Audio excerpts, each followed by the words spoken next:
طيب، ماذا لو طرحنا فكرة غريبة قليلا اليوم؟ يعني فكرة تقول إن قمة الذكاء البشري وأعلى درجات الكمال العقلي تتجسد فعليا في أن يكون الإنسان شخصا ساذجا. شخصاً ساذجاً يسهل خداعه. نعم، فكرة تبدو صادمة ومجنونة فعلاً. جدا. يعني هذا يناقض كل ما نتعلمه في الحياة، أليس كذلك؟ عادة عندما نتحدث عن تقييم النجاح أو الفشل سواء لأشخاص أو لمجتمعات، نميل دائما للبحث عن مقاييس ملموسة، أرقام، مؤشرات أداء، نتائج يمكن قياسها بوضوح. هذا طبيعي جداً. البشر مبرمجون على تفضيل ما هو مرئي وقابل للمس. النتائج المادية تعطينا هذا الشعور المريح باليقين. نحن نحب أن نرى الإنجازات تتجسد أمامنا كدليل قاطع على أننا في المسار الصحيح. صحيح، لكن المشكلة تبدأ عندما يتحول هذا الميل الطبيعي إلى هوس بالواجهات وإهمال كامل لما يحدث في الكواليس الداخلية المظلمة. وهذا تحديداً سبب غوصنا اليوم في هذه المصادر. بالضبط. القراءة المعمقة اليوم مميزة لأنها تتناول نصوصاً من التراث تتقاطع بشكل مذهل مع علم النفس الداخلي. هذه المصادر تأخذ كل المقاييس المادية التي نعتمد عليها وتقلبها رأساً على عقب. مهمتنا في هذا النقاش هي تفكيك حجة قوية جداً يطرحها النص.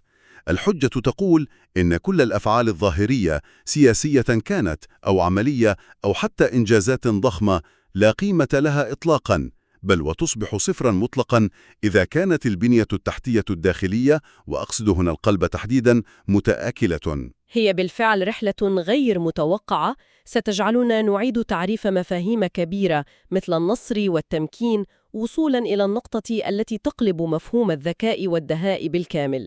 إذن دعنا نفكك هذا الموضوع، لأن البداية بحد ذاتها قوية وتحمل صدمة.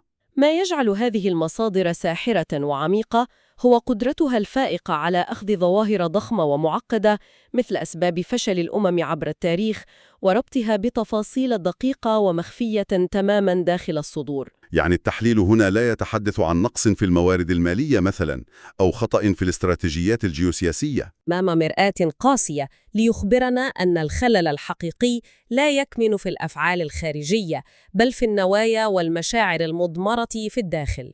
طيب، إذا كانت هذه الواجهات المادية خادعة، ما الذي يراه هذا النص كمعياراً حقيقياً للانهيار؟ هنا تقودنا المصادر إلى النقطة الأولى. الكاتب يبدأ بنبرة فيها حزن عميق، يصف حالة من الذهول لأن الكثيرين يقرؤون النصوص المقدسة وكأنهم صم وعمي. يطالبون بنتيجة نهائية متجاهلين الشرط الأساسي. بالضبط، يطالبون بالنصر، لكن التحليل يربط بشكل مباشر ولا يقبل التجزئة بين تحقيق أي نصر وبين مفهوم تأليف القلوب، بمعنى أنه لا يمكن تحقيق أي شيء ذي قيمة إذا كانت القلوب متنافرة. الكاتب هنا يضع إصبعه على الجرح بدقة، ويستخدم مصطلحاً تراثياً قاسياً جداً، وهو داء الأمم. وما هو داء الأمم؟ إنه الحسد والبغضاء. النص يجادل بأن أي مجموعة بشرية مهما امتلكت من أدوات وتكنولوجيا وأموال، إذا كانت مليئة بالحسد الداخلي فهي لن تحقق أي نصر. وهنا يستحضر التحليل ذلك الاقتباس النبوي القوي الذي يصف الحسد والبغضاء بأنهما الحالقة. نعم، الحالقة. والتوضيح المرفق بهذا الوصف هو ما يثير الرعب.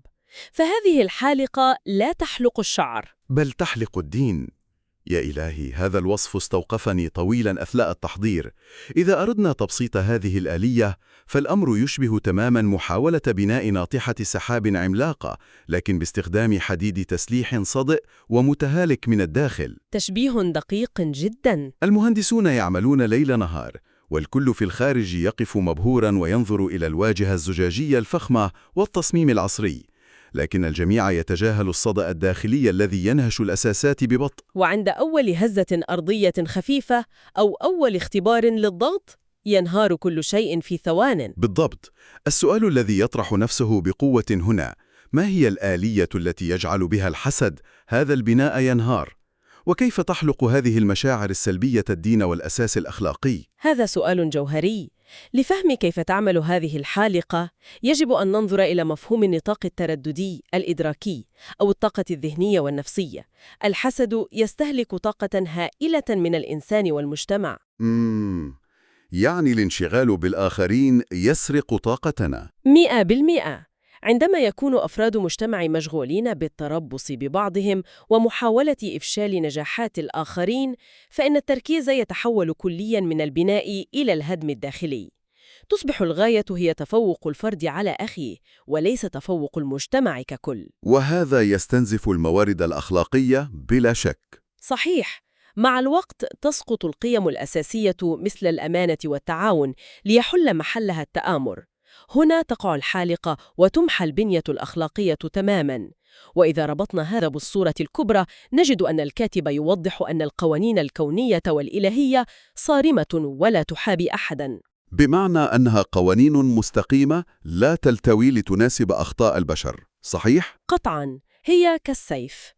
البشر يميلون للواجهات لأن تلميع الزجاج الخارجي أسهل بكثير من علاج أمراض القلب، لكن النص يشدد على قاعدة ذهبية: البشر هم من يجب أن يتكيفوا مع هذه القوانين العميقة وليس العكس. معالجة هذا الصدأ الداخلي هي خطوة إلزامية. طيب، إذا كان تأليف القلوب وإزالة الصدأ هو حجر الأساس، فكيف نحقق ذلك عملياً؟ يعني من السهل جداً أن أتعاون مع شخص يوافقني الرأي، لكن كيف أتعامل مع الأشخاص المختلفين أو الأسوأ، الأشخاص الذين يحملون عداءً لي؟ هنا تنتقل المصادر لاستنتاج عملي ونفسي مذهل. الكاتب يتأمل الآية الكريمة: ادفع بالتي هي أحسن، ويصل منها لمفهوم الحظ العظيم. الحظ العظيم في ثقافتنا العامة هذا يعني الثروة المفاجئة أو السلطة. لكن النص يفسره ببساطة شديدة بأنه سلامة القلب. سلامة القلب، هذا يغير المنظور تماماً. نعم، يمثل تحولاً جذرياً. النص يشرح الميكانيزم النفسي. عندما تدفع بالتي هي أحسن وتحول شخصاً كان في خانة الأعداء أو شخصاً مؤذياً إلى صديق مقرب أو ولي حميم، أنت لا تفعل هذا من أجله في المقام الأول. إذن المستفيد الأول هو الشخص الذي بادر بالإحسان. بالضبط، لأن قلبه هو الذي يسلم من عبء البغضاء والنفور المستمر. الكراهية تستهلك طاقة وجدانية ضخمة، وتخليص القلب من هذا الاستنزاف اليومي هو بحد ذاته حظ عظيم لا يقدر بثمن. بصراحة التفكير في هذا الأمر يجعله منطقياً للغاية. يمكن تشبيه حمل الضغينة تجاه الآخرين بحمل حقيبة ظهر مليئة بالصخور الثقيلة طوال اليوم. حقيبة صخور، وصف يعبر عن الحالة بدقة. الإنسان يمشي، يعمل، يأكل، وهذه الصخور تثقل كاهله دون أن يدرك. ما تقوله هذه القراءة هو أن مبدأ الدفع بالتي هي أحسن ليس مجرد مثالية أخلاقية بعيدة المنال، بل هو قرار أناني ذكي جداً. 100%. هو قرار واع بإنزال تلك الحقيبة الثقيلة ليرتاح ظهرك. هي صفقة رابحة تشتري بها راحة بالك وسلامتك الداخلية. وما تضيفه المصادر لتوسيع هذا المفهوم هو التأثير التراكمي لهذه السلامة. التحليل يفكك الفكرة. إذا كان تحسين العلاقة مع شخص واحد مزعج يمنحك كل هذا الارتياح، فكيف سيكون الحال لو تعممت هذه الحالة؟ يعني مع كل المعارف. نعم، لنتخيل لو أن علاقاتك مع كل من تعرف، حتى أولئك الذين ظلموك، مبنية على مبدأ التسامح وتفريغ الشحنات أولاً بأول. النتيجة ستكون قلباً خفيفاً ونقياً غير مقيد برغبات في الانتقام. وهذا هو التطبيق العملي لتأليف القلوب. عندما تتخلص مجتمعات بأكملها من حقائب الصخور هذه، تصبح مؤهلة للنجاح والتمكين. هذا يقودنا بوضوح إلى المعيار النهائي والوحيد الذي تقيم به هذه المصادر كل أفعالنا. وهنا نصل لنقطة قد تبدو محبطة للبعض.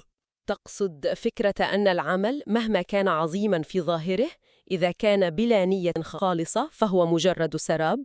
بالضبط، أو كما يصفه النص: هباء منثورة، يعني لا قيمة له في الميزان النهائي.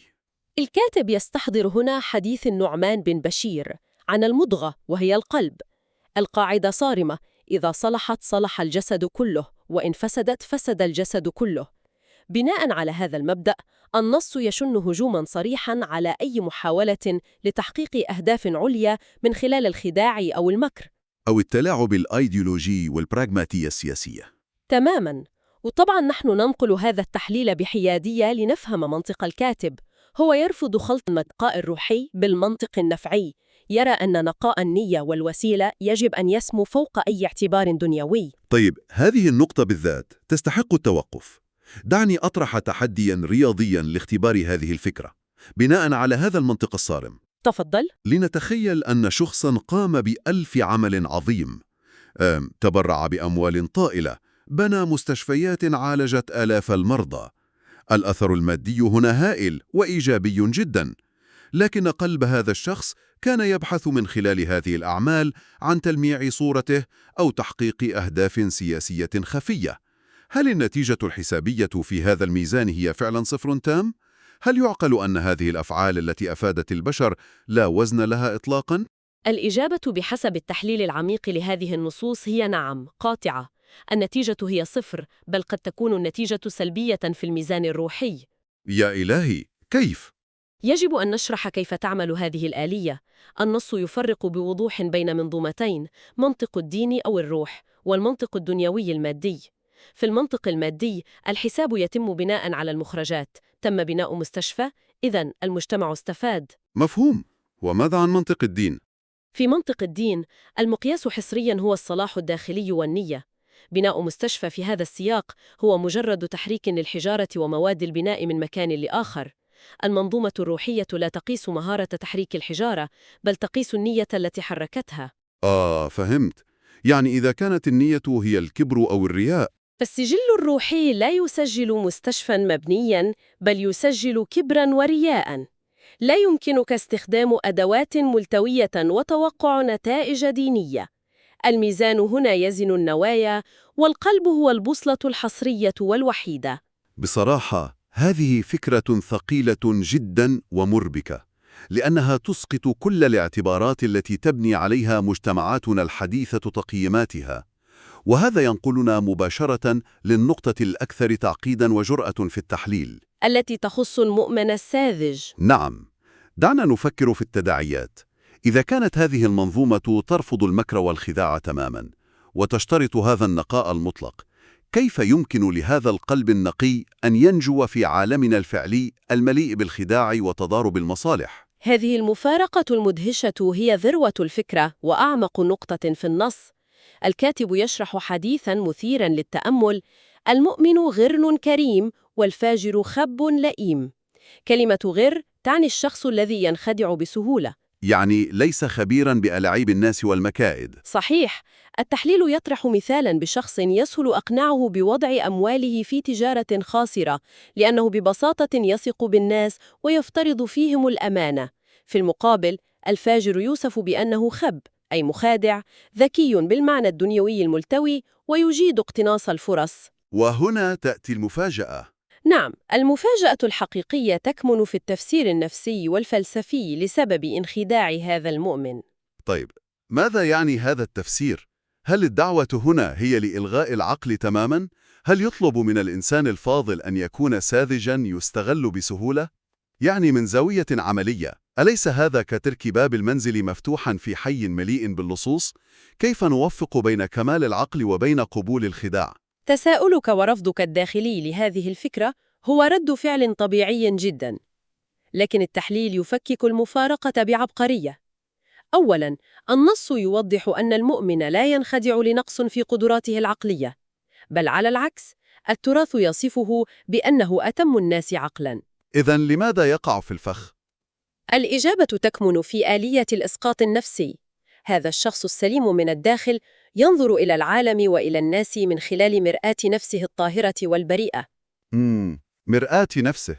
نعم، هو لا يتوقع الكذب ولا يترقب الخيانة، لسبب بسيط جدا: هو نفسه لا يملك هذه الصفات ليقيس عليها. القاعدة تقول إن فاقد الشيء لا يتوقعه من الآخرين بسهولة.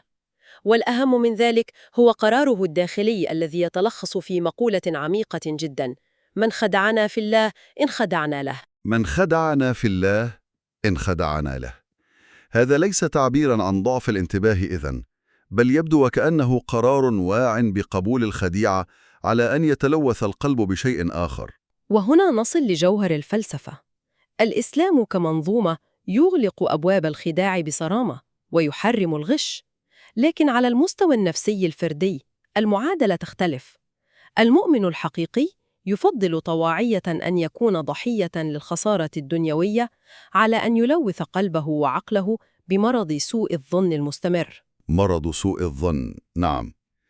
أن تعيش حياتك تشك في نوايا الجميع وتحلل كل كلمة خوفاً من طعنة. هذا جحيم داخلي. الشخص النقي يتنازل عن هذا الدهاء الملوث ليحافظ على سلامة القلب أو الحظ العظيم. وكما يختم التحليل، هذا الاختيار الصعب هو ما يحول الإنسان لمخلوق يتفوق في طهارته على الملائكة، لأن ترك المكر مع القدرة عليه هو قمة القوة. يا سلام! هذا يضع الأمور في نصابها الصحيح. التخلي عن الدهاء المسموم هو قرار قوة، لا قرار ضعف. دعنا نعود خطوة للوراء لنربط هذه الخيوط ببعضها. تفضل. انطلقنا من فكرة أن البحث عن الانتصارات الخارجية هو مجرد وهم إذا لم يتم التخلص أولاً من الحالقة، ذلك الصدأ الداخلي من الحسد وداء الأمم. ثم انتقلنا لرؤية كيف أن الفوز بالحظ العظيم يتطلب قراراً شجاعاً بإنزال حقيبة الكراهة وإقامة العلاقات على أساس التسامح والدفع بالتي هي أحسن. وصولاً إلى الشجاعة في امتلاك قلب غر كريم، قلب يرفض بوعي أن يتلوث بشكوك الخبثاء، حتى لو كان ثمن هذا النقاء أن يبدو صاحبه ساذجاً في عيون عالم مادي. هذه الرحلة الاستثنائية تلخص فلسفة التغيير الحقيقي. الانتصار يبدأ وينتهي في تلك المضغة. إذا صلح الأساس، صلح البناء كله، مهما كثرت العواصف التي تضرب الواجهة.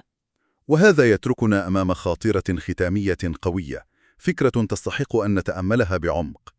إذا كانت هذه المصادر تخبرنا أن الإنسان الواعي يحكم على نوايا الآخرين بناء على انعكاس مرآة قلبه، لأنه لا يرى الخبث في الخارج إذا لم يملكه في الداخل، فماذا يخبرنا هذا عن أنفسنا؟ سؤال صعب ومهم جدا. ماذا يخبرنا مستوى الشك الدائم والبارانويا التي نمارسها يومياً تجاه زملاء العمل أو الغرباء عن حقيقة ما يختبئ في قلوبنا نحن؟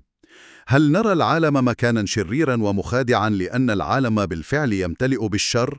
أم أن الرؤية مشوهة لأن مرآتنا الداخلية نحن هي التي تحتاج إلى تلميع وتنظيف عاجل؟ سؤال نتركه لكم للتأمل. شكراً لمشاركتكم إيانا هذه القراءة المعمقة.